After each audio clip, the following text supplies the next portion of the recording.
Hello, and welcome back to Doomed, solo playthroughs through Arkham Horror the card game with a focus on roleplay and storytelling. And me, your spooky host, Scott. And your even spookier guest host, Max.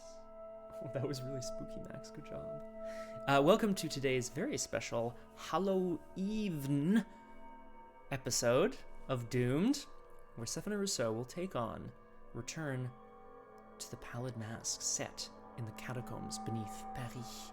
I promise there won't be too much French accent, but there might be a little bit. What are you gonna do? Oh, hello, Ella. Would you also like to come in? Oh, I have another cat here. I just need to... as always, if you're watching this on the VOD, check down below for the timestamp where we actually get into the action. I imagine there'll be some chatteroonies before that, so we'll see. Oh, there was 2 spooks in a row. Woo!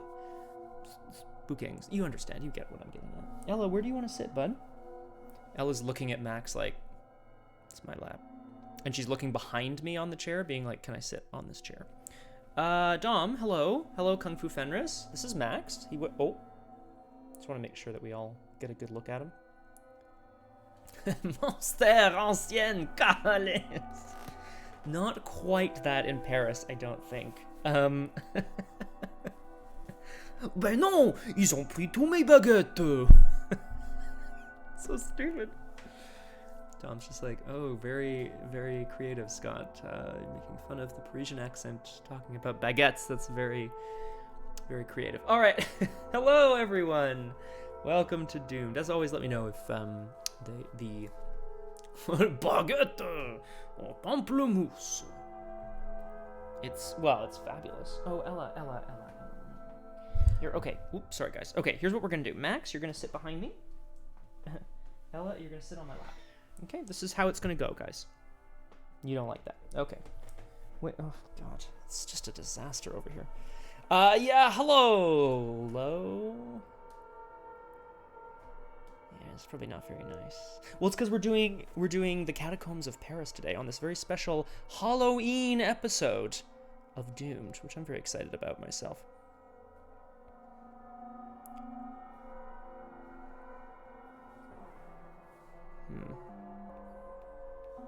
Oops. What's this here? What's this text message? I was promised chaos. Well, Crosshair, I think you're gonna get some. Get some! Okay, let's see. What is this? What is this that I'm receiving text-wise?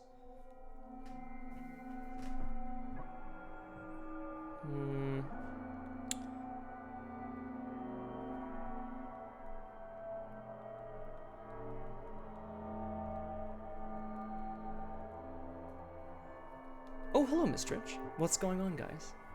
Just waiting for everyone to get all nice and settled before we visit Carcosa. As always, there is a rule in effect. If I say during the setup or playing of this... Oh, bye, Ella. She's mad now. If I say during the setup or playing of a scenario the name of an ancient one, this ancient one specifically, I must take one horror. This is the game's decision, not mine. I'm not happy about it. I'll tell you.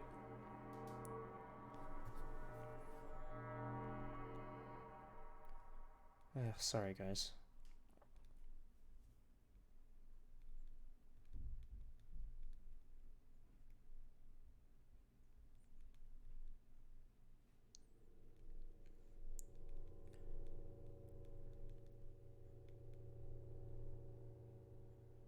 Okay, there we go. Well, good, oh, good. We started just as I finished playing DBD. Oh. Mistrich, is that like Dungeons Beast Dragons? Yes, I believe I can. I just can't say the name of the King in Yellow, which is useful. Right, exactly. Yeah, anyway, sorry, folks. I'm receiving text messages on a weekend. Gosh, don't they know I'm busy? I'm busy losing at Arkham Horror the card game. Okay, don't look at me in that tone of voice. Let's get started, okay? Here we go. Nothing happened. Nothing happened at all. Here it comes. Oh, what's that? This is Return to the Pallid Mask. Oh, Dead by Daylight. Okay. You didn't like my Dungeons Bist Dragons? Because the dungeon is a... Do you see what I... Do you see what I did there? Oh, a Halloween quote. That's worth at least 10 points. But the 10 is spelt S-P-O-O-K. Ooh. I know, it really is. Okay. Because it's a dad joke, right? Welcome to Return to the Pallid Mask. I don't want to look at setup at all until we've read the setup, because I think that's going to make much more sense. Do we all remember approximately what's happening in this campaign? Sefina Rousseau, painter, artist, art forger, was just out to enjoy a play after a very strange set of circumstances led her to painting an alien landscape that she then was sucked into and came back with some special powers. After the play, the cast party afterwards, she took a jaunt to the Arkham Historical Society, the Arkham Insane Asylum, and she's now in Paris. Having avoided getting shanked by multiple beasts, now she's found the home of one Nigel Ingram, where we'll review what's going on. But basically, he wasn't there, but there was lots of information about how to open the path, something, in the catacombs. Oh, Lemon Eater, that's wonderful. Oh, absolutely great. Oh, that's even better. Oh my god, Crosshair, it totally is. Fabulous. Mr. Damn. Sorry, guys, I'm catching up on all of this. Skeleton onesie. Phenomenal. You know what I should do is reverse my camera so that when I look this way, I'm looking at your quotes and things. Okay. Whoa. Scenario 6. The Pallid Mask. Check the campaign log. If you did not escape the gaze of the Phantom, or you were unable to find Nigel, but we did. If you found Nigel's abode, or if you found Nigel Ingram, skipped intro 2. Oh. Uh-oh. Manners. Oh, hi. Oh, Max wants to play too. Come on, Max. You can sit on my lap, bud. Yeah, there you go. I'm just so disappointed that you can't have the two cats on the lap simultaneously. Intro 2. The contents of Nigel Ingram's home answer none of your questions about the King in Yellow, but do hint at where you should head next. The old tattered map you found on his coffee table depicts a section of the infamous catacombs of Paris. One particular room on the map has been circled with pen. Okay, buddy. Circling with pen. Next, you're going to tell me you do your crosswords in pen too, Nigel. Next to it is written, the key to opening the path lies here. You swallow your fear and head immediately for the entrance to the catacombs underneath Rue de la Tombe Issoire. What does Issoire mean? I feel like it means like à côté almost, like beside or on top of or something. Tombe Issoire, like Issoire that, okay. Record in your campaign log that you entered the catacombs on your own. I will. Thank you very much. Check the campaign log. I actually have to open up my...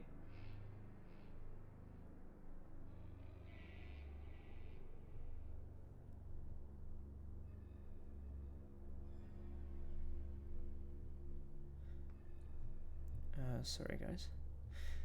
Ay. Whoop. Opening the campaign log in my notes. What do we got here? Yeah, I'm not sure. Issoire is a commune in the Puy-de-Dôme department in... a commune? Oh! So it's not a... Sorry, I assumed it was a suffix, but it's actually just like two neighborhoods, right? It's Rue de, road of, or the road of the tomb in Issoire, the place. I understand now. Okay, we found Nigel's home, and now scenario 6. I'm writing this in, guys. Here it comes. Because this is fun. I'm going to write in, entered cat combs on our own, by our own volition. That's good. That must be good, right? Yeah, that can't be bad. Check your campaign log. If Ishimaru Haruko is listed under VIPs interviewed, I think she is. Let's check. Bam, baby! The more you interview in that cast party, the better it goes. Haruko's information. Just past the archway closest to you, you see a familiar symbol etched into the skull of a sheep. Ugh. Rows of concentric semicircles lined with exotic ruins. 2 wavy lines descend from the design, leading into the skull's lower jawbone. You recognize it as the pattern Haruko has shown you. Wondering why it would appear here. I wonder if there's a connection. Oh, Seth. Her intellect isn't very high, it's true. You examine the skull in greater detail. As soon as you touch the underside of the skull's jawbone, its mouth suddenly opens. Bones collapse to the ground as the wall slides to reveal a new path. Remember that you opened a secret passageway. I should point out, just because the language is kind of fun, if it says record it in your campaign log, it means it's part of your ongoing story and it might come back. If the instruction is to remember, it means that it will come up in this scenario, which is useful. Okay, setup. So, this, okay, we'll read the thing on the bottom right first. Check the campaign log. If you enter the catacombs on your own, find the gate to hell. Yikes. Put the gate of hell into play. For the remainder of the scenario, it is the starting location. Place a resource token on it as the starting location. Don't place investigators here yet. Okay. So I've already done that because that's easy. So this is the gate to hell. Arrête, c'est ici l'empire de la mort, which I believe is famously the sort of etching or inscription in the actual catacombs of Paris. And I'm just going to very briefly up the old exposure-oo. Whoa! Too much. This too much, Captain! Oh, boy. Is that still okay? It's not great. You know what we're going to do? We're going to put this back down. Whoop, and we're going to put this up a little bit. There we go. Reminds me of the Swedish band who played in the French catacombs at the Bauhaus tour in 2009. Possibly the most metal setting. It is absolutely the most metal setting. Super cool. In the Hitchhiker's Guide to the Galaxy, there's a band that's known as the Galaxy's Loudest, or the Universe's Loudest. And they play, I think they play in a sound-shielded space on the other side of the planet from the concert goers. You son of a... You son of a... Okay, that's it. I'm taking the horror for it. Oh.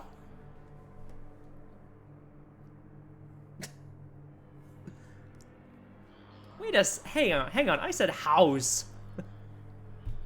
You know what? It is close enough. Oh. You know what, Crosshair? That's a good one. You got me.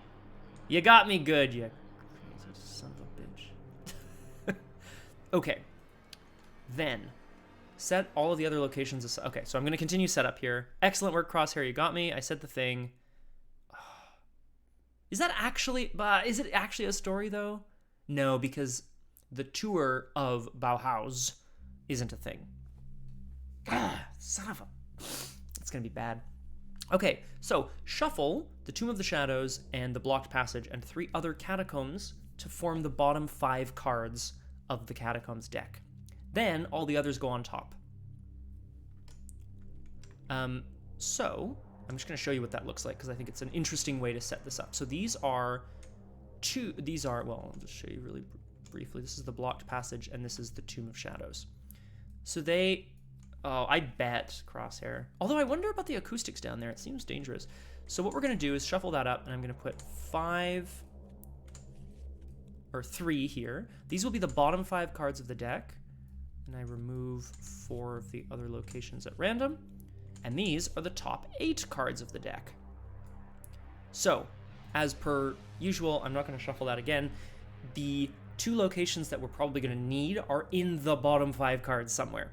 Which means they could be the last 2. They could be the 9th and 10th, if my math is not incorrect. Yeah, I bet you do, Crosshair. Each investigator begins play at the starting location. And the man in the pallid mask comes out of my deck. So, let's have a look. Oh, yes, I should mention, just because it says it here, over on the top right, and this is an important rule, locations will be arranged in a set pattern, left, right, above, or below existing locations. A location that is next to another is adjacent. Locations are only adjacent orthogonally, not diagonally. And you can't put things into play where other things already are. So essentially, we're going to be starting here and building outwards from it. In fact, actually, it says, when the gate to hell is revealed, put the top 2 catacombs into play above and below. So, whoop, and whoop. No, I did not, Crosshair, but thank you. And in fact, actually, I guess if I did, then I'll know I did something wrong. And I'll just put those locations back at the bottom. That's probably the fairest thing, but I didn't know. If you opened a secret passageway, choose a catacombs location adjacent to the starting location and reveal it. Great, so I get to see one of them. I will choose this top one. It's the Labyrinth of Bones. A pillar of bones dominates the center of this circular chamber. Several dark passages lead in multiple directions. Oh, and when it's revealed, put the top 3 into play above, below, and to the right. Well, I can't put one below, so I will put one to the right and above. Okay, now I should mention every catacombs location, other than having pretty weird art. What is that? Is that a skull on the end of a tentacle? It's really silly. As an additional cost to enter, you have to spend a clue. So you can't go in unless you have clues. Now, thankfully for me, and luckily, very luckily for me, this location is 1 shroud, this location's 2 shrouds, and there's 4 clues between them. So I'm going to a Dentaskull. Perfect. I love it. All right, we have set up. We know that there are locations in this catacombs deck, and we've got our little beginning here. We can go down, up and to the right. Up, to the right. Nope. Up, and to the right. There it is. Let's read our agenda and our act, and then we'll get doomed together. No complaints? I haven't looked at it yet, Crosshair. I'll read agenda and act first. Agenda 1A, Empire of the Dead, l'Empire de la Mort, sorry. The dank, chill air of the catacombs penetrates your clothes and causes you to shiver. Everywhere you look, the remains of the dead greet you, a grim reminder of your own mortality. Each location is connected to the one adjacent to it. 6 doom threshold before something happens. Act 1A, through the catacombs. Oh, sorry, I'm just noticing this person here in the art on the right. They're like, kind of got like almost pilgrimy clothes and a gun, straight up 6-shooter in her left hand. It's awesome. A revolver, I mean. At the end of the long tunnel next to you, oh shit, at the end of the long tunnel next to you, the stranger steps through the darkness, his pale mask glinting in the candlelight. Wait, you call out. He glances your way before vanishing into the shadows. Once more, you are forced to track him down to find answers. Objective, find the man in the pallid mask. He is somewhere in the catacombs. Okay, so there will be a location that says, here beeth. Let me churn thy butter. Oh my god. Crosshair, please. I can only get so excited. All right, time to draw our... Oh, there he is. I found him. Let's try to draw our opening hand. Let's do it. Let's get doomed. As always, we draw 13 cards and place up to 5 events beneath Sefina Rousseau to start. A trench coat, some lockpicks, the moon. Think on your feet's a good card. That's a weakness. Painted World. Hot Streak. Cheap Shot. Elusive. I've lost count. 6, 7, 8, 9. Sneak Attack. 10. The other Cheap Shot. 11. Lone Wolf. Leo. 12. Lone Wolf. 13. Did I miscount? 1, 2, 3, 4, 5. 1, 2, 3, 4, 5. 1, 2, 3. Wow! Ooh! Lemon Eater looks coquettishly at the Crosshair. Ooh! Ooh! Are you talking about butter churning? You don't sound like that, and I don't know why I thought you did. It is a spicy hand! Okay, the question is, do I have enough events? And the answer is very clearly yes. Sneak Attack, we put 5 events beneath Sefina and start with 8, which is absolutely beautiful. Cheap Shot. I'm going to put the Hot Streak here so I can copy it. And think on your feet, level 0, I'd actually rather keep, I think, yeah. Ooh. Sawane's sauciness. All right, looking good. Oh, I'm really excited. This is a great opening hand. And I'm in trouble. So this is the Moon 18, a message from your inner self. When the game begins... I know, Lemon Eater. I know what askance means. I just thought... I was just thinking, like... You're like, and then you go, ooh. Anyway, it starts in play. Whee! That's +1 agility, baby! Hey! Okay. Great news. I'm just going to play a bunch of shit this turn. Yeah, I have a lot of things to play. A lot of things to play. Okay, so I'm going to paint. Let's figure out what she does first. I'm just going to figure out what she does first, and then we're going to narrate. Lone Wolf goes down, and lockpicks. I'll put down the trench coat eventually, if she gets it at some point. Okay. Sefina Rousseau has descended the stairs deep down beneath the earth. Underneath the city of Paris, the ancient city, the gate to hell, the catacombs of Paris, where many people have in fact been lost forever. Apparently down there it is truly difficult to navigate.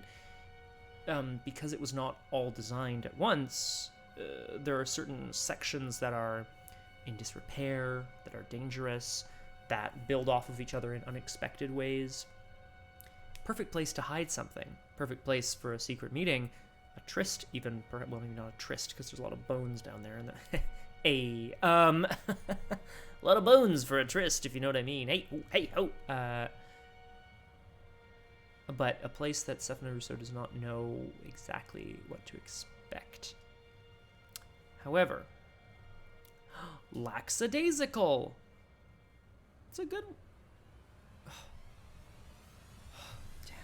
Sorry, Crosshair. I'm like terrified I'm gonna say something again. Ah, jeez Louise. So descending the stairs, let's talk about what's going on in Sefina's world here. She of course she brought her lockpicks. She's thinking she'll be able to, if necessary, there'll probably be some gated off sections. Maybe she'll be able to find a way through. We know that she's found a secret passage already, which seems to lead into a giant circular chamber with a pillar of bones in the center, which is horrible.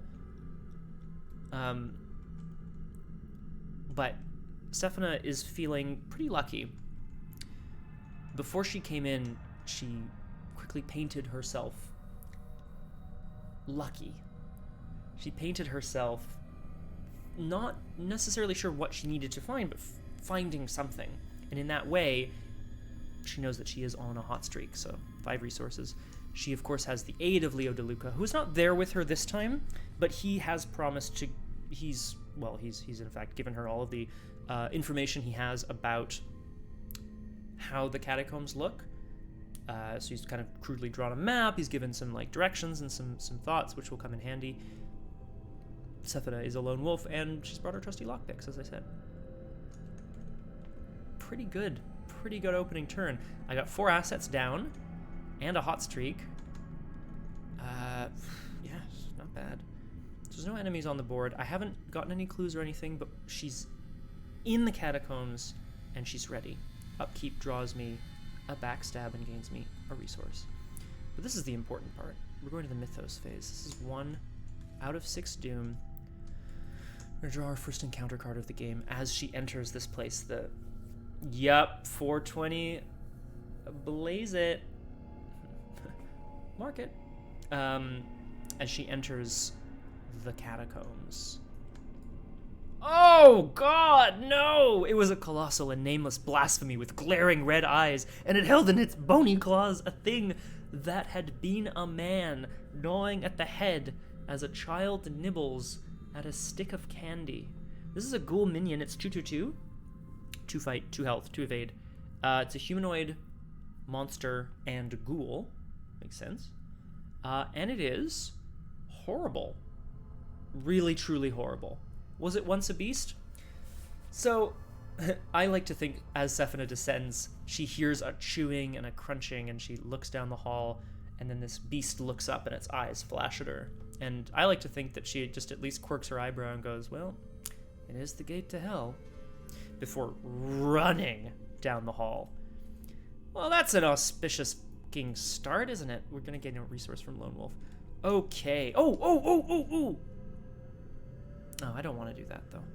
Think on your feet says play when an enemy enters your location. I don't want to do that. I want to evade this guy. We're going to try to... Yeah, we want to get the clues off this location. And I want to... Yeah, I want to evade this guy. So, first action, Sefina is going to rush off blindly, basically, down the hall, trying to take cover in little passageways as she tries to sneak her way silently towards the labyrinth of bones. So I have 5 agility. Yep, that's evasion. That's how that works.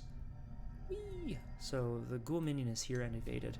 She's managed to hide from it as she hears it snuffling and growling in the dark. She thinks to herself, I'm not quite sure what that is. She thinks of all of the horrific creatures she saw in the streets of Paris and also at the party in Arkham. Wonders if they're related. Let's try to get these clues, shall we? So I'll lockpicks for the first one, just because that's fun. So I'll test it a 7 here. Yeah, it's a spicy meatball. So we'll get this clue, and then what I'd love to do is get another clue and leave. So that I don't have to evade again next turn. So we'll is this a good idea? We're going to try to get this glass clue before heading into the Labyrinth of Bones. Again, Sefina is...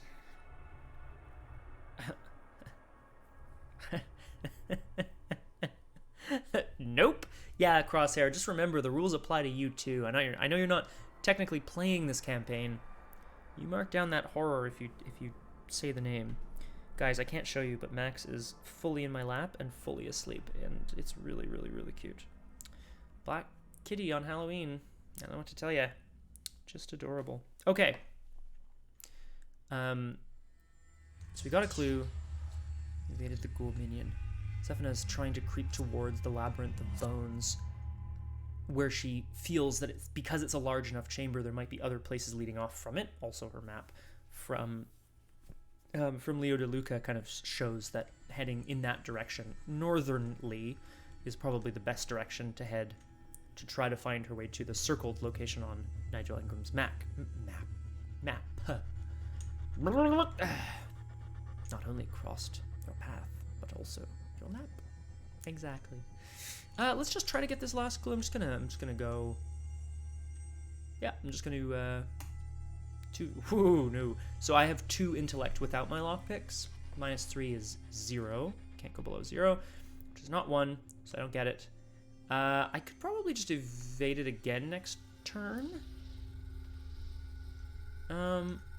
So you know what? Yeah, I want the clues. I definitely want the clues. So Sefina's not actually going to leave yet. She's going to continue to try to get further information about where various things are. She knows she's pushing her luck a little bit, you know, around here. Ooh, skull is -X, the number of locations away from the start, which is 0. So that's a clue. Very good. Sefina Rousseau. Probably just, Okay.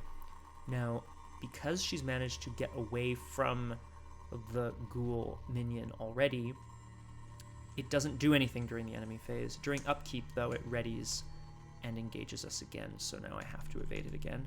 But I get to draw a card and gain a resource. Ooh! Quick thinking! That's a good card. Max, you're falling down, buddy. There you go. What a cutie.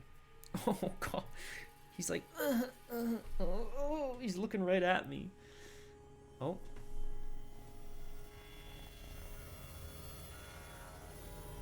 He was purring. Come on, Max. Purr again for the nice people on the chat. Nope. Okay. Nope. All right. So not bad. We do have to deal with this minion once more. Max, go. What did I want to say? Yeah, the beast continues to snuffle around, and it starts to growl as Sefina realizes that it might once again be onto her. So we're up to 2. I just put that there, right? 2 Doom of 6, and we're going to draw our encounter card. Oh no! Crypt Chill! The supernatural cold threatens to freeze your soul. Test willpower 4. Choose and discard an asset you control if you fail. I'll just chuck the Lone Wolf if I have to. I don't want to, but if I have to. Not so much a breeze as a wave of unnatural cold emanates from the other direction down the hallway. It is exactly how Sefina would describe being buried, even though she's never been buried before. Let's test our 4 willpower versus 4 of the test. 0! Wow. Through sheer force of will, Sefina Rousseau manages to stifle the sound coming out of her mouth and realize that this feeling that she's having is not from her life. She has never been buried. And nothing happens. As we move into the investigation phase, I gain a resource from my Lone Wolf. Okay. So of course we have to try to get away from this son of a gun here. I'm going to throw in my quick thinking. So, thinking quickly. Thinking very quickly.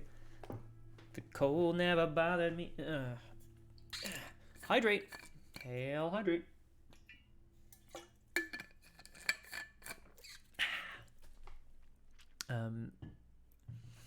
Thinking quickly, hearing it snuffling down the hall, Sefina finds the jawbone that had fallen off the skull leading into the secret passage, into the labyrinth.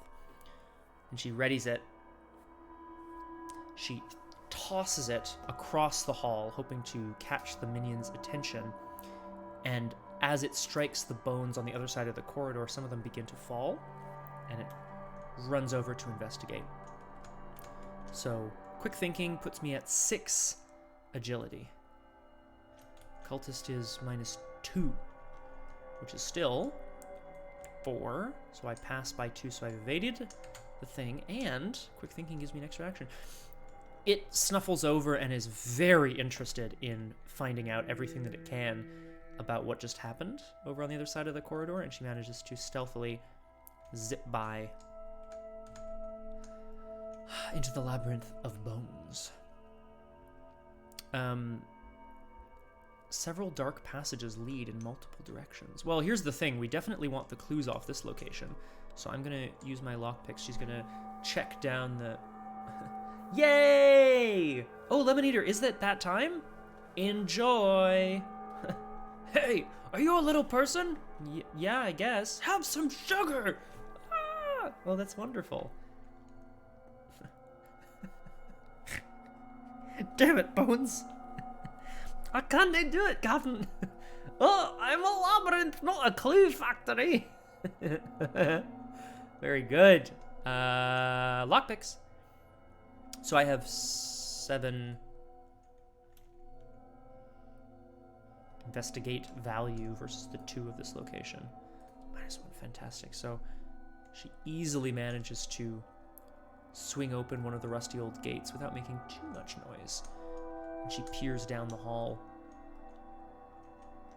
Will Sefina decide to look at the other location first? I have 2... Yeah, you know what? I'm gonna do some exploring, because we can always come back here if we need to. She's gonna head down the hallway just to see what's down here. I spent a clue to enter this room. Yeah, it sure is, isn't it, Crosshair? Skulls and bones decorate the walls of this wide hallway in a macabre fashion. Oh, hey, it's another labyrinth of bones! Wow. Yeah, it is, isn't it? Yeah. When it is revealed, put the top 3 catacombs into play above, below, and to the right. Oh, jeez Louise. Okay. This is where things start to get crazy, because every orthogonally adjacent room is connected. And therefore, we have now entered the labyrinth. Aragwen, hello! Welcome to Doomed. Okay, well, I'm happy that we found this. So, Sefina blinks and rubs her eyes as she realizes she's walked straight out of a room with a giant pillar of bones in the center and into another one? How is this possible? But she looks back down and sees a greenish glow kind of emanating. That's correct, Aragwen. Although I already have, hence why I'm on 2 horror instead of just the 1. Thank you very much, the crosshair. I suppose I may as well oh, no, you know what? Trench coat. Trench coat. Classic. Yes, come for Fenris. Sefina jots a note down in her little sketchbook as she's trying to keep track of where she's come from and how she's going to continue. Yeah, that is not useful at all. Intersecting or lying at right angles in orthogonal cutting, the cutting edge is perpendicular to the direction of tool travel. That's like super not useful, but basically it's at right angles, right? Anyway, I've already kind of put it out there. We know that we're not yet at a point where we could have discovered the room that we need to. So instead of investigating further, Sefina is going to hunker down in the corner and pull her trench coat tighter around herself. Roland loosened his tie, tilted his hat, and turned up his coat collar. And when he was sure he looked respectably disreputable, he approached the door. This is an item of clothing that has 2 health soak, so it can take a little bit of, you know... God damn it, Crosshair. But you get +1 agility during evasion attempts, which means passing by more for evading feels pretty good. This is not a universally well-loved card. It costs 3 to give you a static boost, but it doesn't give you a static boost. It only gives you a +1 agility when evading, not all the time. For example, whoops, sorry guys, sorry. For example, this doesn't help our lockpicks. Lockpick says add your agility to your skill value, and this is only during evasion, so that's not useful. Okay, so we've done a good job. In the enemy phase, ready hunters would hunt. There are none. This ghoul minion is going to keep snuffling around the hallway, which is probably okay. And I think we're going to try to get the clues off this location as we ready our lockpicks, draw a card, and gain a resource. It's a word of protection. I'll take it. Okay, so already we've got like a pretty good map out of the area. And you can kind of run rings here if you need to. Do a little figure 8 or something. 3 doom out of 6 as Sefina's now trench-coated form looks around the room, trying to decide whether to head further north, further east, or back south in the direction from which she had come. The shadow behind you. I think this is a brilliant card. I really do. I'm going to read it as it stands. Revelation. Put the shadow behind you into play in your threat area, 1 per investigator. So, all it does is it sits there. Action. You look behind you. Forced. At the end of your turn, if you did not perform the above action ability, either discard all of your resources or discard all cards in your hand, then discard the shadow behind you. Sefina can't. She had a feeling when she was on the streets of Paris of being watched from above. Here, no matter which way she turns, no matter where she looks, no matter how... Oh, I'm coming back to that, Kung Fu Fenris. No matter where she looks, which direction she turns, no matter how much light she shines on the situation, no matter how much she strains her ears, there is a feeling of something looming 6 or 7 feet above her, behind her always. Even if back against the wall, it's still there. That's really good. That's a good card. I love this card. It's great. Really well done. Great design, too. Vampires versus the Bronx. I am not familiar, Kung Fu Fenris, and I would like to know approximately what that movie is about. I assume The title tells me everything I need to know, but I'd love to know if that's not quite true. Gain a resource from Lone Wolf. Okay. Here's the thing about the shadow behind you. Eventually, you want to not look behind you. When that happens, you have to discard all of your resources or all of your cards. So ideally, you do it when you only have one resource or one card to lose, and then it's fine. Which means if I can, like, find a way to get rid of a bunch of cards or spend some resources... Hui! Maximilian. It's Maximilian, everyone! It's the Halloween cat. My god, you can barely see him. What a cutie. Gentrification! Yes, Kung Fu Fenris. Ah, yes. The true villain of our age. Capitalism. Venture capitalism and gentrification. As represented in this case by old world vampires. Fantastico. Okay. I think we're not going to look behind you. Yay! I want him to get magical powers. My god, what if he was like twice as big tomorrow? Whoa. Yeah, Kung Fu Fenris. I mean, of course, we can talk about Changeling. We can also we can talk a lot about Changeling. We can also talk about I've played some Vampire. I do not play a Ventru in the game that we kind of have ongoing. Although it's very me. I feel like that's my... This is the thing about... I'm putting this out there. I'm going to put this out there for... Oh, hi. Oh, yeah. What was the name of Sabrina's little kitty? That was very sassy.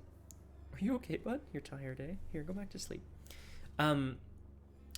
Sorry, I know I'm just sitting here talking to you. Go, yeah, whatever, it's fine. This will be on the VOD! Hello, people on the VOD. I will start looking at my turn here while I think about what I want to say. Nice. Nailed it. Of course it's Salem. Of course it is. Yes, I'm putting it out there. Oh, that, for those of you who watch us on RPG streams like the ones we do on RPG Clinic, tune in tomorrow at 6 p.m. for Star Wars Reach. My usual character, like when I play video game RPGs, I play sneaky rogues. When I play role-playing games, tabletop or LARP, I play talky political types, which I think the best way to describe what I mean is Ventru. That's what I play. That's my default character, is a Ventru. Now, you know, when we're doing, say, like our first game, Exaltwitch, Jorik is essentially a Ventru. I mean, like, originally anyway. He's not evil in the way that they are, but ever since then I've been trying to find characters that are away from that. But, like, that's my usual go-to place. Okay. Yeah, for sure, Kung Fu Fighters. For sure, for sure, for sure. I know! Talky sneaky snipers! It's damn Skippy Crosshair. Okay, here's the thing. I think I want to get rid of the shadow behind you. Immediately. Because I'm not in a position... It doesn't really matter right now, and I don't want to be in a position later where I have to... where I'm forced to not look behind me. Seriously though, Crosshair, I've played enough Fallout. I know exactly what you mean. Okay, so I am not going to look behind me, and the shadow will take my resources. First action. Let's lockpick it up, baby. 7 minus 3 is 4 versus 2. Still a success. Get this clue. Second action. I'm going to spend 2 resources to boost my intellect to 5. And I'm going to test 0. That's a clue. Got the other clue from this location. Look at all these clues! Well, so here's the thing, Crosshair. I believe it says you must either discard all of your resources or discard all cards in your hand. I assume if you have no resources that you can't choose that as an option. Much as if something says discard your hand, discard a card or take a horror. If you have no cards, you have to take the horror, right? Like that's my assumption. That's my assumption. I'm calling it here, folks. So we got some clues. Sefina's scribbling frantically on her little like drawing paper that she's brought with her, trying to orient herself in this labyrinth that she's found. She's looking at gates coming off on the side here. Well, exactly, Crosshair. Exactly my point. So we're not going to look behind us. We're going to press forward and spend a clue to move this way. This is the Shivering Pools. Oh, after you end your turn at Shivering Pools, you must either take a direct damage or lose 5 resources. Put the topmost catacombs below or to the right. So I will put one to the right, and I will connect them. Okay, well, I haven't ended my turn yet. So Sefina moves northward and finds herself in an area of the catacombs that is essentially underwater. It is worth a victory point, though, so I'm going to try to grab the clue off this location for sure. She feels a chill coming off the water and realizes that to set foot in it would probably be to incur hypothermia. So last action, we're going to continue this way towards these catacombs. Flip it. This is the narrow shaft. I don't know why I said it like that. See, 2 shroud, 1 clue location with 1 victory point. Put the topmost catacombs into play above or to the right. I will put 1 above. Boop. And it also says when you... it says when you would move... Oh, to an unrevealed location. Test agility 3. If you fail, take a damage. Basically, if you try to crawl through the narrow shaft forward, you might end up falling down. But there's no bad stuff that happens here. At the end of your turn, I didn't look behind me. Sefina just moved forward. And with that realization, she feels some of her energy draining from her.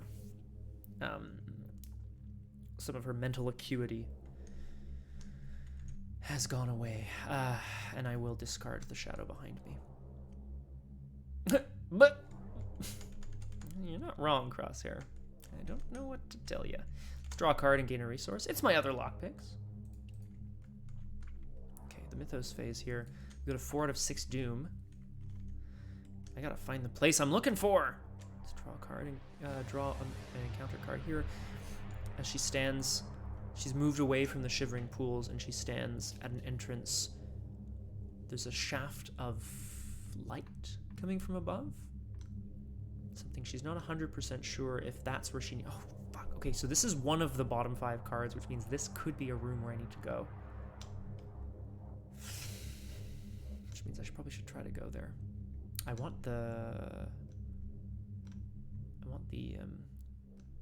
whatchamacallits, though. I want the victory points.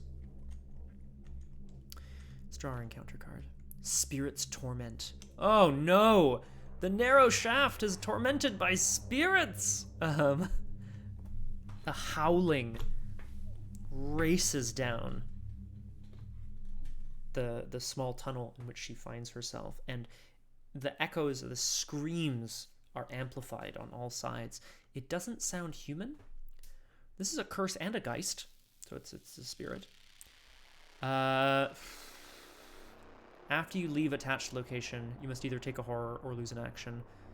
Place one of your clues on the location to discard the torment. So you can basically like feed the location a little bit. I mean, I might do that though. Oh, it's cost an action. Ugh. Oh, it sucks. Oh, or I could ward this off.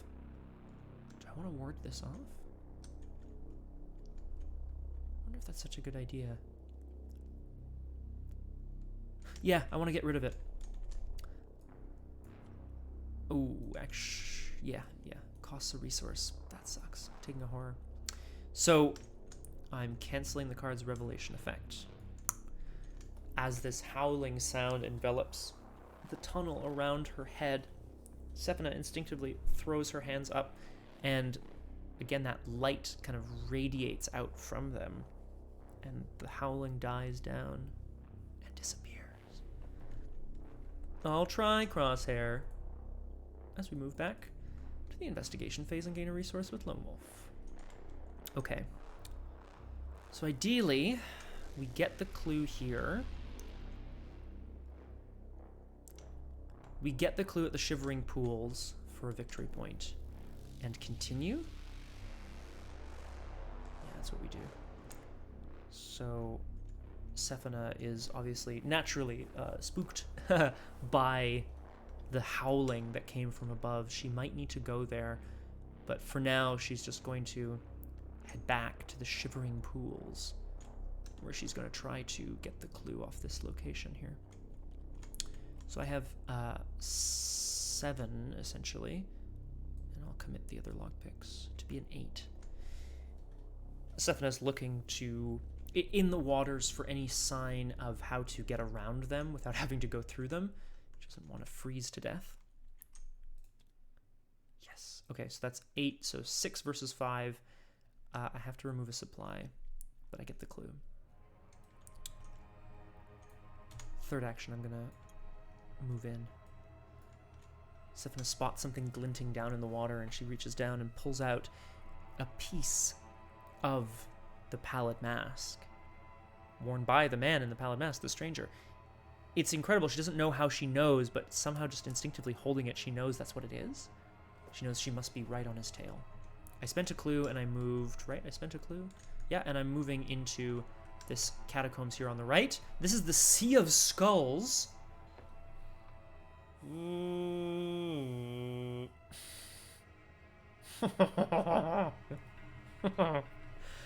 Oh, God. Okay. When the Sea of Skulls is revealed. The Sea of Skulls! It's horrible. She skirts around the edge of the cold waters that almost shimmer with ice. And turning a corner, she almost stumbles as she finds herself in a room filled with skulls. No rest of the skeletons. These must be people's heads that just got thrown in a room. It smells musty in there, but it also smells of death.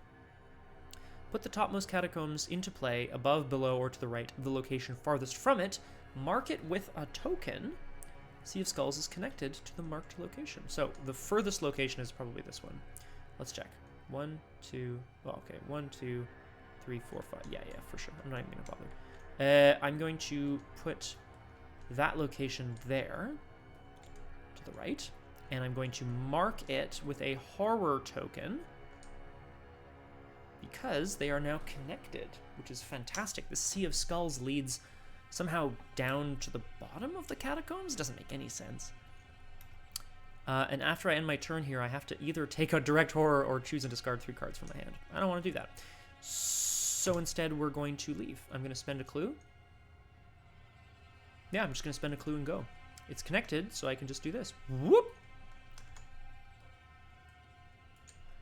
Oh, Crosshair, let me know when you're back. Oh, good timing, bud. Sorry, it popped up literally as soon as I said that. I know the lag is something else here, so. Okay, Crosshair. Brief Cole's notes, so to speak, of what happened. Sefina, frightened of the howling that was coming down this narrow shaft, rushed back to the Shivering Pools, managed to find in the freezing waters a piece of the pallid mask, knowing that she was on the right trail, continued around the corner, and found a room filled with skulls. Just literally massive, massive room filled with skulls. The Sea of Skulls is connected to a new location that is the farthest from it, which I put here. So they're connected, so last action I zipped over. This is the Tomb of Shadows. When the Tomb of Shadows is revealed, advance to Act 1B. I don't believe it. Whoop! The Stranger's Shadow. Rows of skulls, in the Sea of Skulls, of course, chatter their teeth endlessly as you pass through a narrow stone archway into a round chamber illuminated by firelight. In the center of the tomb stands the stranger, peering into the blaze. What I love about this, sorry, from a lore perspective, before I keep reading, what I really love about this is that Sefina was like making her map, you know, she was like, okay, I'll go north, I'll go east, I'll go north, well, I can't stay here, I'll go west. Like, she's looking, and then when she stumbled upon the Sea of Skulls, the Sea of Skulls is somehow connected all the way down here. This room, this geography is impossible, and she knows it. And yet here we are anyway. Spawn this, across the wall, shadows dance and twist with the flickering of the flame. The stranger turns to face you, and his own shadow spreads across the wall. Where his shadow's arms should be, tentacle shapes emerge, enveloping the walls in darkness. He lifts his hands toward the wall as if trying to show you something. Spawn the set aside, the man in the pallid mask, in the Tomb of Shadows. Here he is. Creepy motherfucker. Check the campaign log. Uh-oh. If Ishimaru Haruko is not listed under VIPs slain, search the collection for Ishimaru Haruko, just skin and bones, and spawn her at the starting location. So this is bad. This is Ishimaru Haruko, just skin and bones. Yikes. This is the costume designer who has crossed the ocean and become a monster. So she, oh, geez Louise. Doesn't this dress look gorgeous on me? She says. It's like really just a mink stole. Is that actually a dress? She is a 6 fight, 4 health, 3 evade enemy. She's a hunter. After you deal damage to Ishimaru Haruko by an effect other than an attack, draw the top card of the encounter deck. So she doesn't stand for any of this bullshit no fighting garbage. There are some cards that let you, like, I don't know, throw dynamite or like do testless damage or whatever. None of that shit. You draw an encounter card. I know, Aragwen. I'm so sorry. I'll stop maximizing this. I was just like holding the thing. Oh my god. Yeah, that's a lot of nope. I'm only 2 locations away from her too. That's probably not very good. Act 2A. The path is barred. The shadows cast along the bone walls shift into the shapes of several figures, acting out a macabre parody of the King in Yellow. Shadow puppetry! Not time. Objective. Tell us how to stop the path from opening! If the man in the pallid mask is defeated, advance. Oh, I should mention here, right? Objective. What is he trying to show us? Investigators in the Tomb of Shadows may spend the requisite number of clues as a group to advance. Okay. 2 clues. So we can either fight this guy. He has 4 fight, 3 health, 4 evade. He gets +1 health in the Tomb of Shadows. He can't be defeated by his action ability, so you have to fight him, or you have to spend 2 clues. So you have to threaten him, threaten this otherworldly being's life, or you have to figure out what he's trying to show us. 2 clues. That was the end of my turn, right? Yeah, all of this was the end of my turn. Which actually is really bad, because that means in the enemy phase, Ishimaru Haruko goes and hunts down to this catacombs location. Upkeep. Ready my lockpicks? Ready all my little tokets here? Draw a card and gain a resource. Shit! This is the Unspeakable Oath Curiosity. Secretly add this card to your hand. When the game ends, or when you are eliminated, if it is in your hand, you earn 2 fewer experience. To satisfy the curiosity of the card, you must successfully investigate a location with no clues on it. Now, thankfully for me, there are a few locations that have no clues. This one, and this one, for example. Okay. This location also has...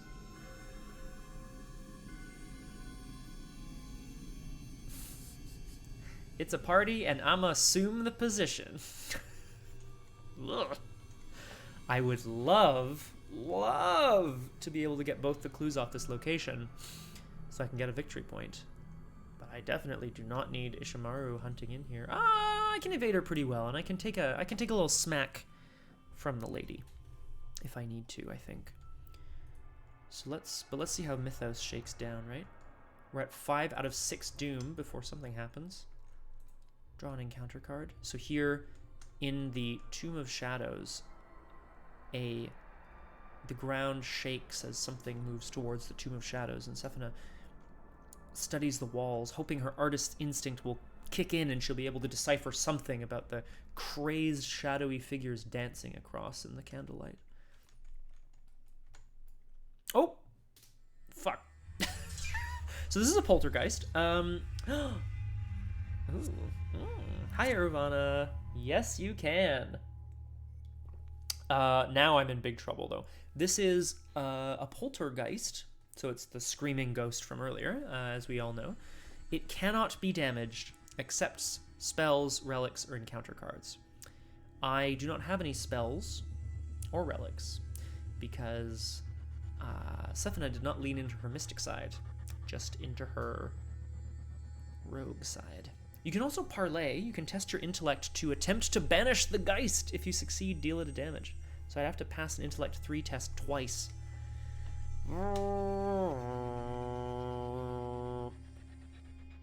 Buff. Okay. Buff. Alright. Okay. Let's think about this for a mo. One possibility here is... One possibility...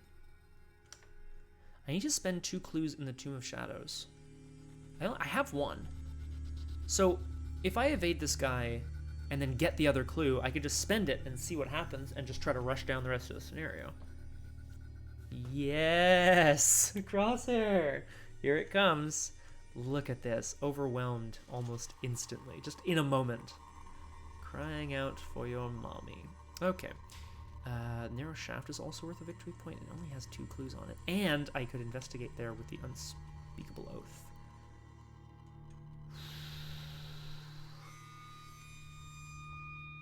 What I don't want to do is...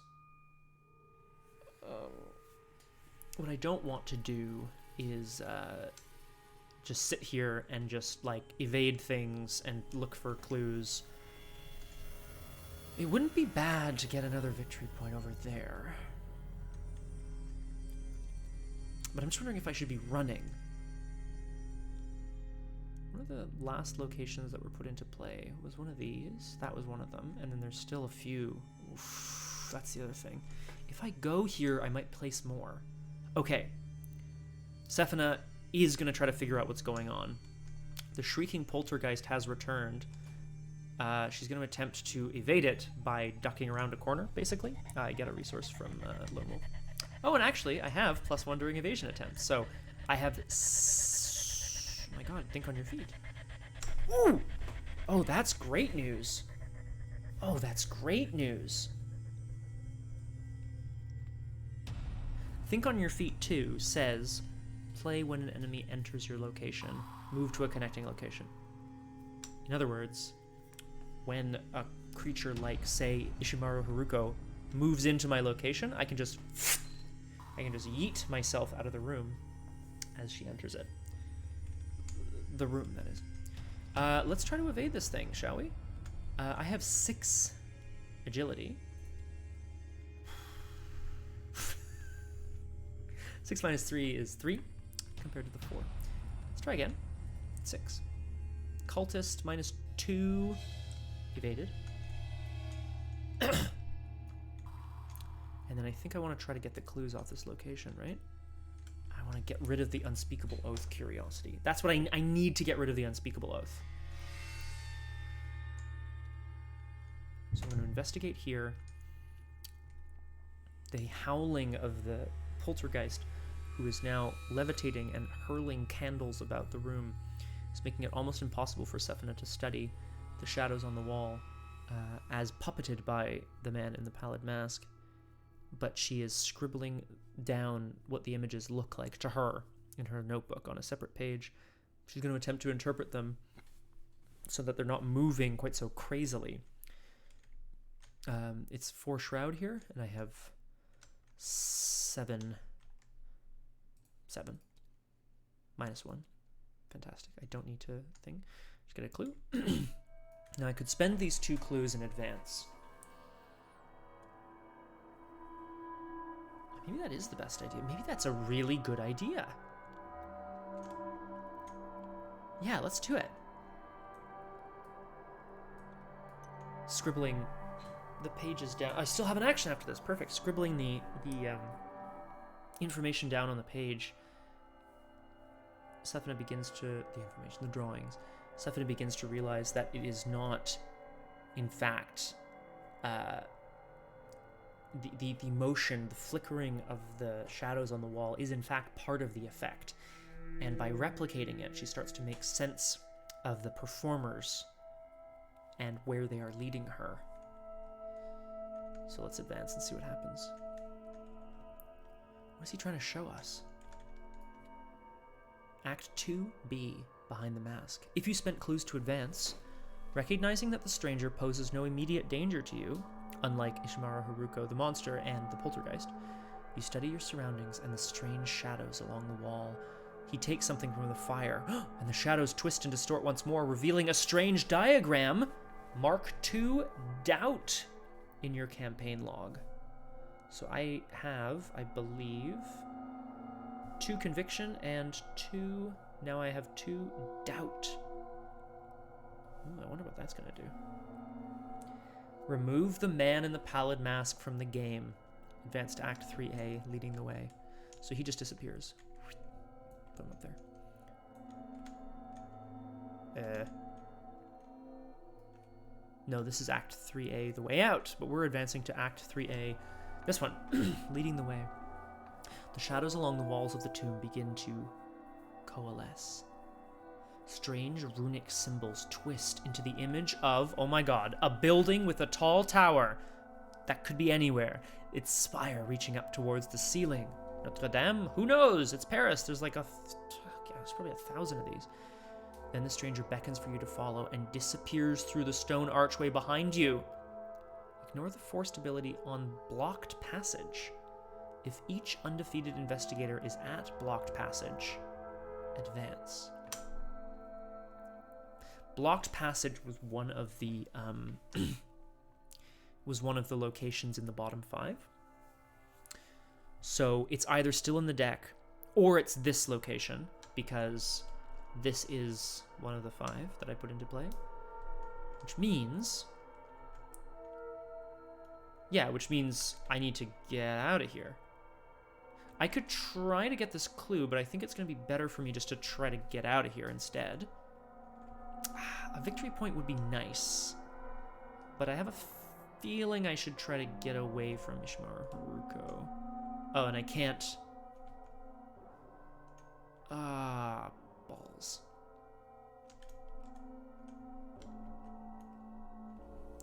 So, I'll just explain what's going on here. Sefina wants to follow the man in the pallid mask out, but the way he's going, basically her options are, she can't go here, she can't go there. Those are blocked to her. He just wants to dance a little bit. Look at her, she just wants to dance. Her only option, Sefina's, is to head back to the Sea of Skulls where she came from. But when you end your turn at the Sea of Skulls, take a direct horror, or choose and discard 3 cards from your hand. I can never choose to discard a weakness. If it is randomly discarded, that counts. So I don't want to leave yet. What I'm going to do instead is either try to get this clue or gain a resource.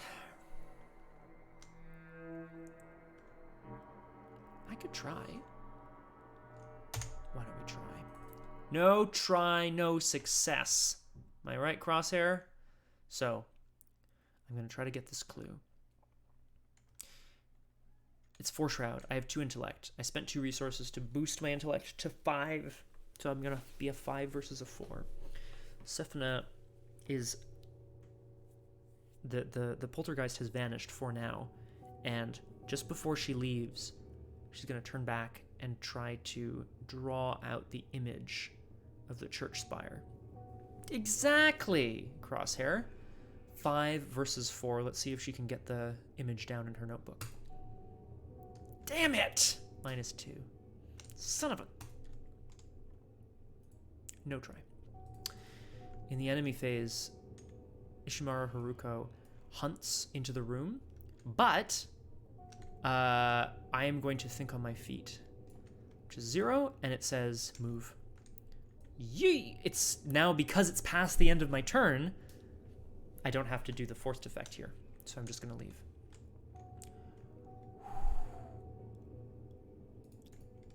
So in the movie, we briefly follow the slithering centipedal shape of Ishimaru Haruko as she like crawls into the room. There was just a shot of Sefina Rousseau like, and then it cuts to the beast like down the hall, and as it turns the corner, she's gone. Sefina, she's just vanished. She's crawling her way across the sea of bones. Sea of bones. We ready our lockpicks. Gain a card. If you have more or equal doubt than conviction, I have equal doubt and conviction. Lost soul. Well, I am a lost soul. I'm lost in the sea of bones. Sefina tumbles onto this mound of skulls, and like a horrible ball pit, she struggles to try to get out of them. Test intellect X. X is my willpower. If you fail, take 2 damage. Well, I'm taking 2 damage. I have to test intellect 4. I'm taking 2 damage. It's happening. And then this is discarded. I'm testing intellect 4. That's a fail. So I have to take 2 damage. 1 I will put on me, and the other I put on Leo DeLuca's beautiful memory. Mythos phase. Oh my god, we gotta go. Something is happening. What's the objective? Find the blocked passage. Brr. Okay, we go to 6 out of 6 doom. Alright, Crosshair, something's happening. Hup. Oh no! The other side is a monster! It's a monster. This is the specter of death. Oh my god. This is a force from beyond. 3 fight. 5 health per investigator, so 5. 3 evade. An elite monster and Geist. Oh, Max, that's cute. Spawns at the starting location. Oops, sorry. Okay, so it's way back here, but it's hunting towards you. Retaliate. While it is exhausted, it takes less damage, so you can't evade it and then fight it as effectively. Forced. When you fail a skill test while attempting to evade it, it attacks you. So I have to pass my evasion attempts. Holy shisa. But it's worth 2 victory points. Maybe I want to try to defeat it.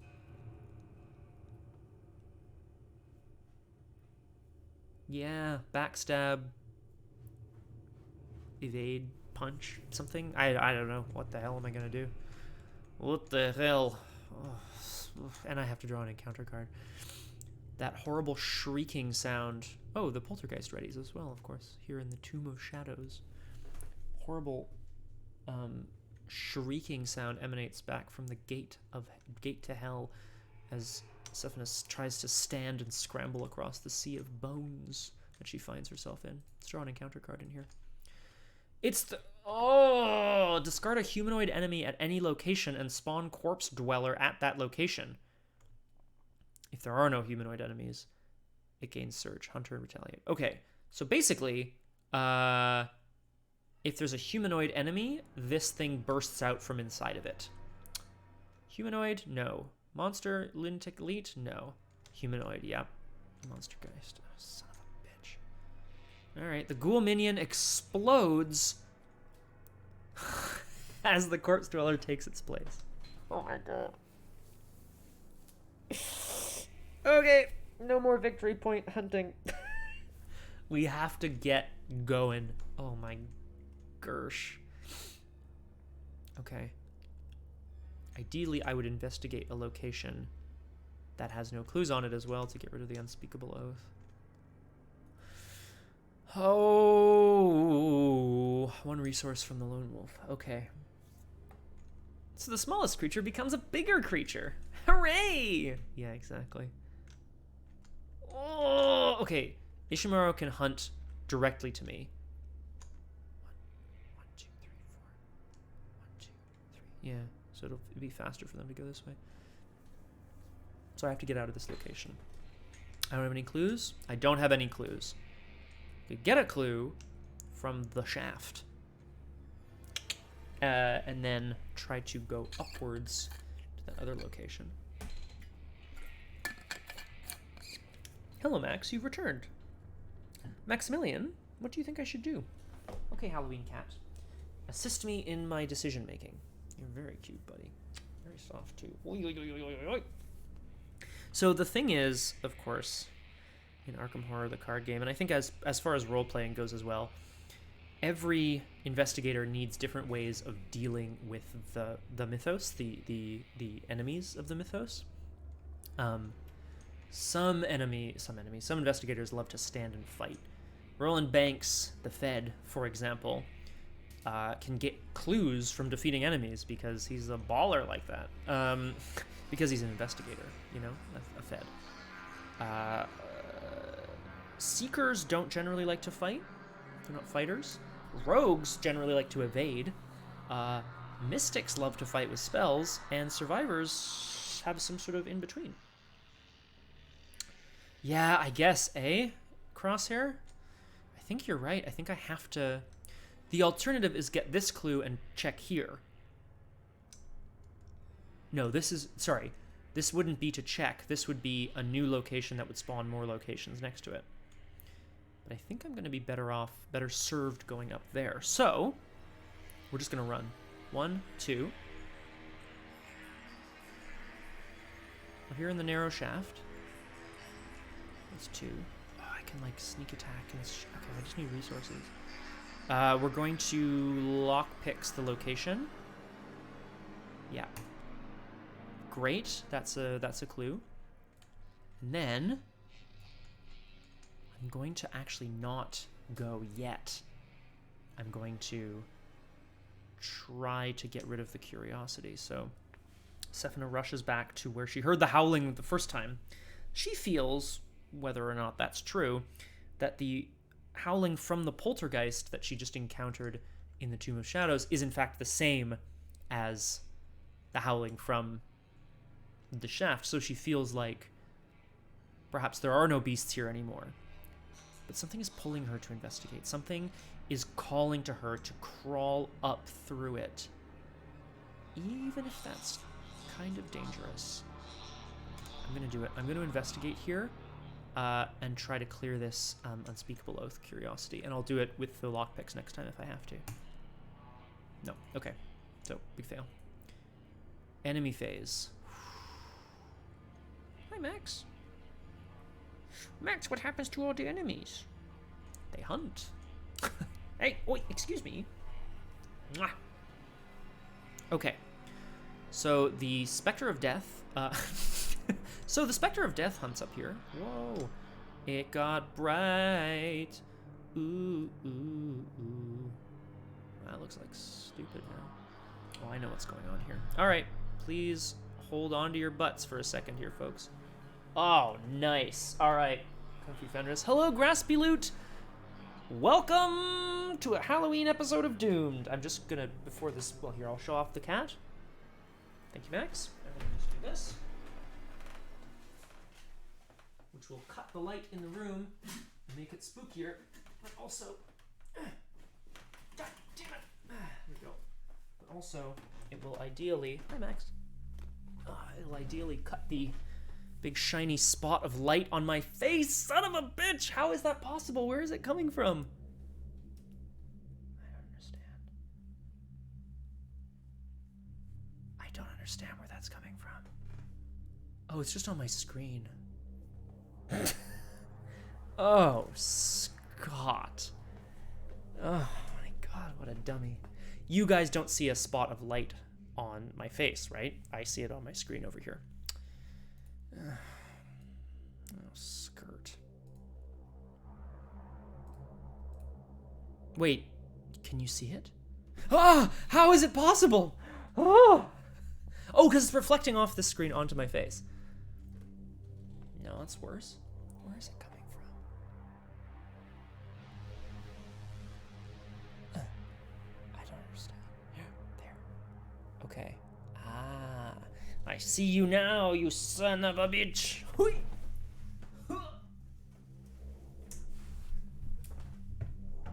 Better?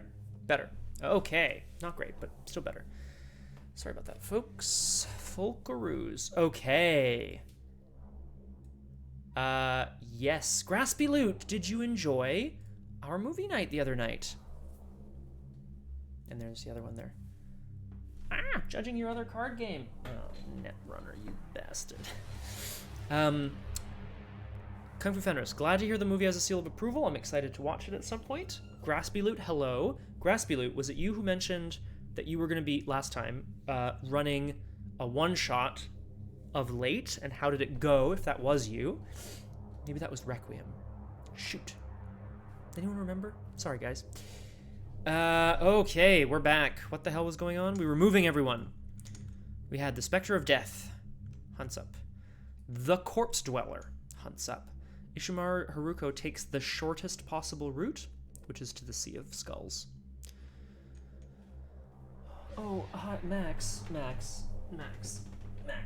Come here. Yeah, come here. Boy. Here. Here you go, buddy. You can go there now. Yay! Well, so... well, when is it now, Graspy Loot? Let us know. We'll send you some vibes. Viberibes. What am I saying? Good question, Graspy Loot. I would love to do another movie night soon. That'd be really fun. I just got some suggestions of things to watch. But I feel like we should watch some classics. Things that I either haven't seen embarrassingly, or I have seen but not, you know, lately now that I know a bit more about filmmaking and stuff. Okay, what's going on in the game? Ishimaru Haruko, just skin and bones, venturing into the Sea of Skulls, skittering and slithering across it. The Spectre of Death, the fucking Corpse Dweller, they're both, everyone's, oh god, everyone's coming towards me! The Thing, for example, Kung Fu Fenris, 1980, whatever, John Carpenter. I haven't seen it all the way through because I'm a terrible person. But I'm really excited to do so because I know that it's amazing from the clips that I've seen. And I bet it's fantastic. Draw a card, gain a resource. We're drawn to the flame now. Okay. We go to... Oh, I never read Agenda 2A. Empire of the Undead. Whoa! All around you, the eyes of skulls glow with an otherworldly hue. A ghostly voice echoes through the labyrinthine catacombs. Max, you son of a... You sense a threatening presence looming around you. It's probably the monsters. It is just outside of your vision, past the dim fog that permeates through the catacombs, around every corner. 12 Doom. Oh! Yay! Okay, well, Aragwen... I know! This is the thing that I understand! Okay, so I just want to point this out, because I think it's important to mention.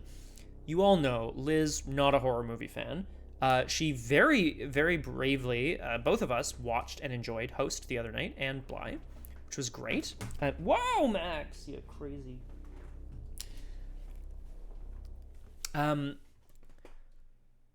And so I can't, like, persuade her to watch, you know, spooky, scary movies, on a regular kind of, you know, at night. So I'm not going to watch them alone. I'm alone this weekend. I'm not going to watch them tonight. Unless I'm with people. So movie night, I think John Carpenter's The Thing is an obvious choice. Okay, Crosshair. Each location is connected. I should mention Crosshair. They are only connected orthogonally, except the Tomb of Shadows is connected to the Sea of Skulls. Because it's said to do so, which actually sucks because now she's not stuck all the way down at the bottom. She's coming for me. Okay, we were drawn to the flame. We placed a doom. It's practically a Christmas movie. Ooh, that's exciting. What happens here in the narrow shaft? Son of a... It's the shadow behind you! No! Oh, that's true, Aragwen. Okay, guys, well... Oops, sorry. What does it do?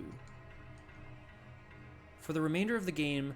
Oh, here. Well, let me read it to you, Crosshair, because you weren't in the room. It says, when Sea of Skulls is revealed, Put the topmost catacombs in the deck into play, above, below, or to the right of the location farthest from Sea of Skulls. Oh, I see what you mean. Sorry, yes, I understand. It says each location is connected to each location adjacent to it. Yeah, I guess just in case you needed reminding, perhaps? Oh! No, the text on Sea of Skulls overrides the text on the agenda. That's what I really wish it could be the other way, but I'm just gonna... It doesn't say each location is only connected to each location adjacent to it, so I'm going to assume that these remain connected. Oh, Aragwen, if you love the idea, I'm into it, so I think we should do it. I think we should watch John Carpenter's The Thing. Did I draw an encounter card? I did! It's the shadow behind me! Oh, right, Aragwen, I think I knew that, actually. That's okay. That just means Liz won't watch it. And it's probably okay, too. The shadow behind you. Action, look behind you. At the end of your turn, if you did not perform it, you must either discard all of your resources or all cards in your hand, then discard the shadow behind you. Again, I assume you can't discard Unspeakable Oath Curiosity because it doesn't get discarded. You would choose then, rather than randomly. Therefore... yeah, you got a resource from Lone Wolf. Okay. Yeah, so I don't want that to happen, so I'm going to look behind me. First action, we're going to pick some locks here. Skull, which is -X, distance away from the starting location, 2. Still good. This allows me to discard the Unspeakable Oath. Well, that's... Okay, here's the thing, though, Crosshair. Well, I'm not gonna interrupt the flow of the game to look this up, but I will look it up after the stream because I'm curious. It says, you're right, it says all cards. There is a rule in the... You know what? I'm just looking at it. The rule in the rule book says, for weaknesses, you can never discard them, and I think never takes priority. Yeah, the bearer of a weakness, blah, blah, blah. Remains part of a player may not optionally choose to discard a weakness from hand. Weaknesses... Oh. A player may not optionally choose. Optionally. Well, wouldn't be an option then, would it? It's not an option. I would be discarding all my cards. Fuck it, we're doing it. Okay. So, instead of investigating, I'm actually going to just look behind me. Great. Second action, we're going up the shaft. Sorry. And I sure fucking hope that there's something up here worthwhile. Woo! It's some candlelit tunnels, baby! Put the 2 catacombs left and right. Left and right. Okay. These are looking... You know what? I'm going to do it like this. Oh my god. Oh, shoot. I also have to... Right. Oh, sorry. So I shouldn't have done that because this says...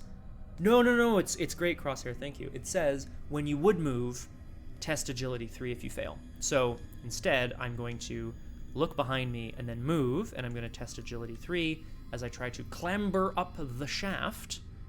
I'm going to commit a Lone Wolf to be 6. -2. Fantastic. Okay, we're good. So done. Now we're in the candlelit tunnels. Aw, Aragwen, it's true. Wow. For me, candlelit tunnels says, test Intellect 3 to read an ancient sign. If you succeed, look at the unrevealed side of any catacombs location in play once per game. Yes, please. Oh, that's great news. Because if one of these is the place I have to go, that's my next objective. So that's what I want to do. I didn't use my lockpicks this round, so I'm going to use them now. Third action, investigate. 7 minus 3 is 4, so I get the clue, but I have to discard a resource from lockpicks. So as Sefina clambers up the narrow shaft, she manages to avoid slipping and falling to her doom as she hears, again, this horrible breathing sound from behind her. Any second now. Well, honestly, Crosshair, look, it's getting pretty bad. Here comes the Spectre of Death, the Corpse Dweller, Ishimaru. This is the thing, Crosshair. If I wanted to push my luck in the game, I could go like, okay, I'm gonna go and evade the Corpse Dweller and try to like fight the Spectre of Death. That's worth 2 points. Or like, oh, I'm gonna try to get another victory point, like down here or something. I'm not pushing my luck. I want Sefina to get through to the end of the campaign, and I want her to make it, you know? Oh, I could have just... I also have Drawn to the Flame, which says take 2 clues. Well, you're a bit of a dummy, Scott. Okay, so I looked, I moved. She finds herself up in a tunnel lit by 100 candles. The tapers are burned short, but she can tell that they've only been lit relatively recently, which makes her wonder, of course, who on earth was doing that? Sorry, I just got a notification here. Is it important? Okay. Last action. I think we're gonna do it. I think we're gonna try to... No, wait, so I'm not gonna look behind me. Oh my god, Scott! I'm so confused! Okay. I didn't look behind me. Oh my god. Ugh. Sorry, all. I'm not trying to retcon things. I'm just trying to get the turn that I wanted to take at the beginning. I did not look behind me. I didn't investigate. Yeah. I could just take the other clue as well, because I'm probably going to need it, right? Although if one of these is a 2-clue location... Okay. So I didn't look. Let's do this again. I didn't look. I moved. It was fine. I was able to move. It's true, because I'm losing them at the end of the turn. Yeah. You're right, Crosshair. I went in. I investigated. I'm not going to undo that. Third action, I'm going to Drawn to the Flame for the other clue, which I could have combined, but I'm a bit silly, so I'll take the clue. It also says draw an encounter card. So naturally, in the candlelit tunnels, Sefina finds herself being drawn. One end of the tunnel, there are more candles placed there, and she finds herself heading towards it, thinking, well, if these candles were placed here, they must have been placed for a reason. What does she find?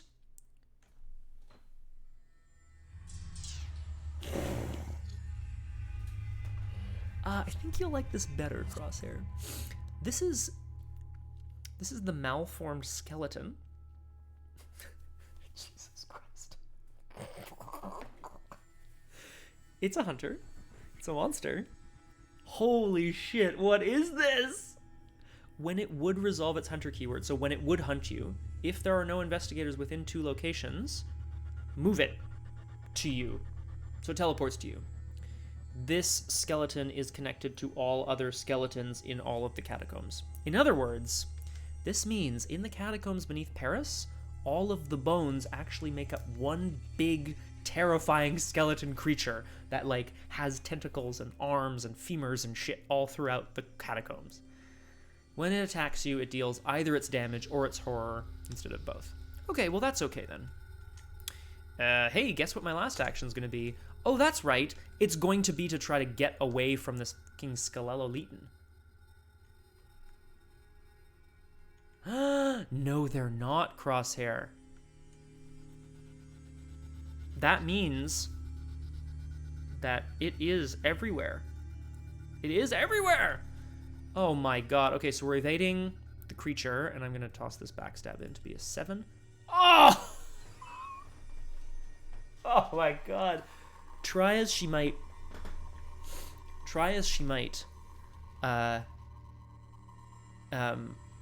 Sefina is unable to tear her eyes away from the horrific beast that has that has loomed out of the shadows. The candles led not to a passageway into another room, but in fact, it was an optical illusion. Simply a darkened portion of the hallway, a dead end, at the end of which was a multi-armed, multi-headed beast made entirely of bones. In the enemy phase, you guys are gonna love this. Hunter's Hunt. So Ishimaru comes to the Shivering Pools. The Corpse Dweller comes up to the Narrow Shaft, as well as the Spectre of Death. Then, oh no, it's the end of my turn. I discard the Unspeakable Oath and the Shadow behind me. And then also in the enemy phase, the skeleton hits me for 3 damage or 3 horror. I'm gonna take the horror,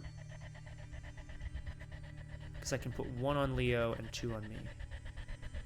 Holy shit balls. Lockpick's ready. This is so wild. Draw a card and gain a resource. Backstab. Oh, backstab. So I could spend my whole turn dealing with this fucking Skelelolitan, or we could just try to leave it and run. Might be better. The beast lets out a horrifying cry. A dry chattering mixed with the screams of the damned. Ah, and of course, some obscuring fog. Fog pours out of the... Oh my god! Fog pours out of the place where the skeleton was as it... skeletal arms start smashing out of the walls, trying to grab at Sefina's heels.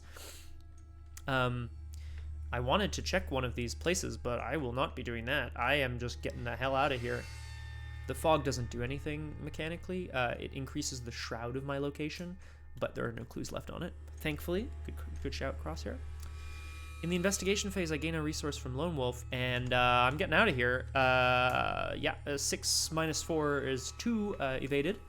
So Sefina just takes off down the hall. Like, she's not even stopping. She manages to overturn a candelabra. She hears a bit of a shriek from the skeletal figure behind her, but she knows it's not going to stop it for very long. I'm going to move into this catacombs location and spend a clue to do so. She rushes blindly westward, hoping that this is where the man in the pallid mask has gone. You see, this is the thing. Sefina followed the man in the pallid mask out into the Sea of Skulls, but now beyond that, she doesn't know where he's gone. And now, this is the labyrinth under the city of Paris that claims so many. Running around panicked. There's no way to... Crosshair, it says, test intellect 3 to read an ancient sign. If you succeed, look at the unrevealed side of any catacombs location. Maybe I should do that. Yeah, you know what? We should at least try, right? We should at least try. No, we're gonna try though. I have 2 intellect, and I'm gonna spend 2 resources to be at 5. So we're gonna attempt to read the sign on the wall. The skeleton. Again, she does smash the candelabra down in its path, and it shrieks briefly before retreating back into the wall. 5. Excellent. Okay, the sign has been read. I can look at the unrevealed side of any catacombs location in play. This one is also a candlelit tunnels. I don't want to go there. So, third action, I will move to the left, as I was hoping to do. She rushes off down the hall. Let's see what this brings. Ha! Oh no, it's the Mound of Bones! Oh my god, no! Ah! It says, when Mound of Bones is revealed, put the top 4 catacombs into play, above, below, left, and right. I will choose to put the last one into play to the left. I will choose to put it to the do I have a choice? Above, below, to the left, and to the right. A location that's put into play, left, right, below, above, or below, should be set next to it. with no other locations between. If you are given the choice, you must choose a spot unoccupied if all the specified spots are... Okay, so then I think we're good. So I'm going to put it to the left. It says, at the end of the current round, search the encounter deck and discard pile for a malformed skeleton and spawn it in the mound of bones. Now, I think there's only one, and he's already out. Currently screaming for pain, but we will search the encounter deck for another, just in case. Do I have another clue? Well, actually, I do, and in fact, here's the kicker, guys. I know that this last location must be the blocked tunnel, because it's not this one, and there is this location, but I'm pretty sure that wasn't one of the bottom 5. Pretty sure. Shit, pretty sure. Shit. Oh, it's true, Crosshair, but I think we're good, because I'm going to just move. She's going to continue right past the mound of bones, which start to shake and coalesce into the form of another skeletal creature. I'm going to spend my last clue and move. Blocked passage. When you reveal blocked passage, take 2 damage. Ouch. A stack of human remains blocks the candlelit corridor. This gives new meaning to the phrase dead end. But I have to take 2 damage. Does it kill me? No, it does not. I'll, you know what? I'll put 1 on my trench coat. The objective says, if each undefeated investigator is at blocked passage, advance. Act 3B. The secret exit! So, Sefina basically ran for her life through those last few rooms. Following the stranger's lead, you take a circuitous route, right, through the underground passageways. Finally, you are confronted by a dead end, a tunnel blocked by an impossibly thick wall of collapsed bone and rubble. At this point, I would be terrified because there's 4 enemies behind me. The stranger stands nearby, holding the partially charred skull he pulled from the fire in the Tomb of Shadows. What now? You ask, confused. He holds the skull aloft, and the floor begins to... Oh shit, the floor begins to collapse into a pit of dark emptiness below. Bones and rubble fall from the wall, fall into the pit, and it grows larger with each moment. The stranger bows, then falls backward into the pit before you can grab him. Wait! You call out, but it's too late. With the pit growing and threatening to swallow the catacombs entirely, you have no choice but to follow him. R2, baby! It's resolution 2. Resolution 2. You fall ceaselessly through the empty abyss. No air slows your descent or courses through your hair. What? It is a passageway devoid of reality. Finally, you pass through... Oh, shit. Finally, you pass through an invisible gateway. There we go. And enter another realm. Looming above and below you are 2 skylines, one a warped reflection of the other. A vortex of swirling black clouds and crashing waves lies in between them. You study both sides. The familiar city and its strange mirror. Could this be the path to Carcosa? Sefina realizes immediately this is both the city from her dreams and the city from this moment, and the city that she found herself in when she made the painting. A passageway between realities where realms converge? If so, all that is left is to find where this gate appears on Earth. You fall into the vortex below. You are shaken awake by a police officer and lifted to your feet. You feel as though the weight of a train has slammed into your head. The pain is unbearable. Yikes. The man shines a flashlight in your eyes and asks you several questions in French. Mais qu'est-ce que vous faites là? Your eyes widen with realization, and you wrest your arm free from the confused man's grip. I have to go at once! And he's like, excuse me. Record that you know, I'm writing this down, know the site of the gate. Nice. Then, add 2 tally marks under chasing the stranger. I guess we did chase him a couple of times. remove all cultists, elder things, and tentacles. Tablets from the bag, and then add 2 tablets to the bag. Okay, so next scenario we'll have tablets. If Ishimaru Haruko is dead, she is not, each investigator earns victory X. Okay, let's have a look. I don't think that's very much. Yeah, it's really not much. This guy's worth 2, but I didn't kill him. There's 1 on the narrow shaft, 1 on the shivering pools. That's it, eh? Oh, no, there's 1 in the Tomb of Shadows, but there's still a clue left on the Tomb of Shadows, so that doesn't count. So I get 2 experience. Meh. Not great. Not great, but we're alive, and this is the key. Yay! Okay. The next scenario, scenario 7, is called Black Stars Rise. And the image for it is this horrible winged creature. 2 experience, but not dead. And truly, that is the best experience. Now, if you'll all excuse me, this is the most fun thing to do in Tabletop Simulator. Just making sure I didn't... Should I do anything else to the... No, I think we're good. Ready? Yee! Whee! You can flip the table and everything falls down. It's really strange to watch it like fall away from you in 3-dimensional space. Ah!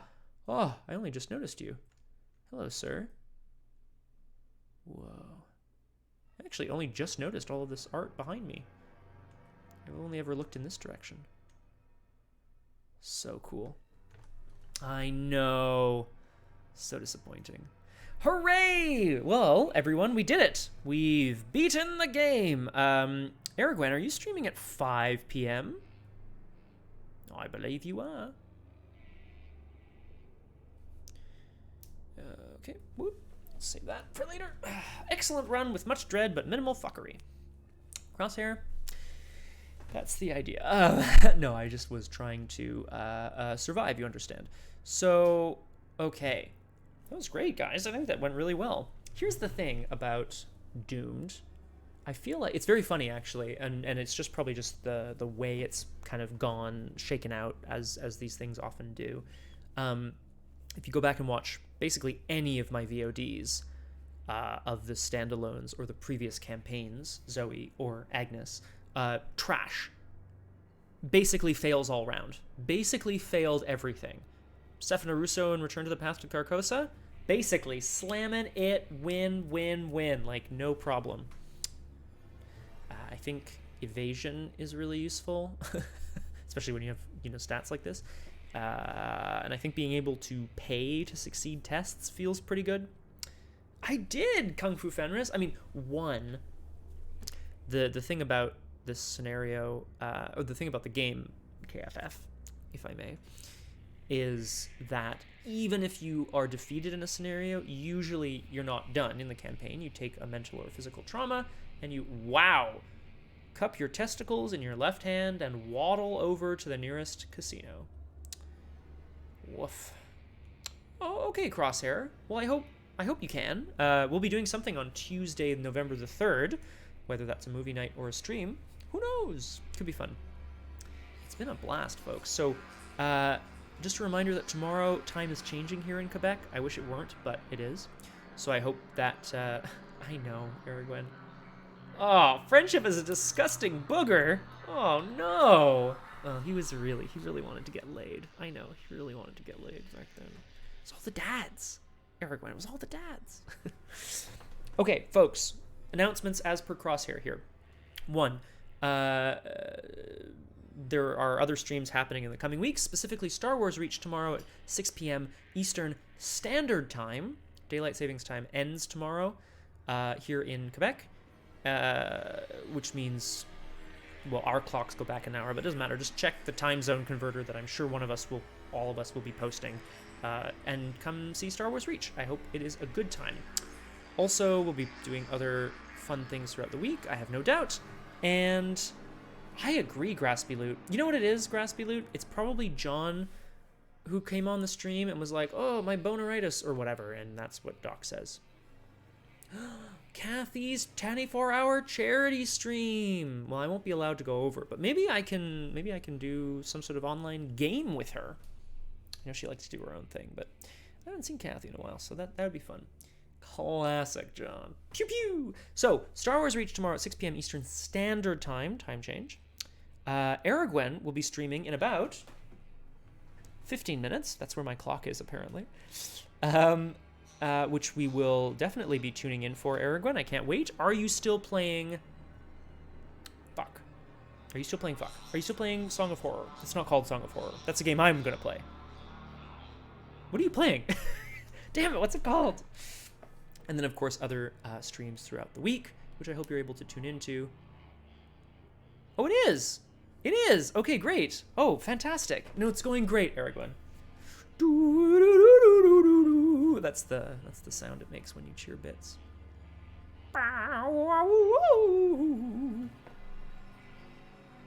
Terrible impression. Folks, it is such an honor and a privilege and a pleasure to be gaming with all of you and streaming with all of you. You're the best community. Tune into the Discord for all of the updates about what's going on. And when our next movie night will be, holy shit, Dr. Surgeon, what the hell? It is a pleasure, guys. Such an honor. I always end with a little, like, uplifting whatever. I'm going to say my usual stuff, which is to drink lots of water and to take care of each other. I'm also going to put a shout out there. This isn't just aimed to Americans. This is going to be aimed at everybody who is watching this in the future or now on the stream. Do yourself a favor and get involved in the processes of your country if you can. I realize personal issues often trump sort of larger political ones, and I'm sorry, that was an actual faux pas. That was not a pun. I didn't say that. Son of a bitch. But, you know, vote when you're able to vote. Write to your politicians. If you have something that's really near and dear to your heart, you know, tell people. Mobilize people. Things don't change unless someone changes them. Right? The universe is entropy. The universe wants to dissolve and spread apart and lose heat. But social things don't change unless someone changes them. Bingo. Crosshair's got it here. Do what you can, when you can, if you want to can. and I would argue, even if you don't want to, because you're like, I'm tired, you know? I think it's important to be involved in the world that you want to see. I want to see a world where we open the path to Carcosa, so I'm making it. Thank you, Max, for the tail flick. What a cutie. Oh my god, what a cutie. Folks, I can't wait to see you on Aragwen's stream in about 15 minutes. Thank you all so much. Have a wonderful evening. I'll play you off with this ridiculous music. Why do you want that? Oh, to the path to Carcosa? Well, it looks awesome. Look at the image behind me. Doesn't that look awesome? I guess we'll find out when we get there. So, to all of those watching at home, be well, be safe. Careful of the path to Carcosa. And if you ever find yourself in the catacombs beneath Paris, fucking run.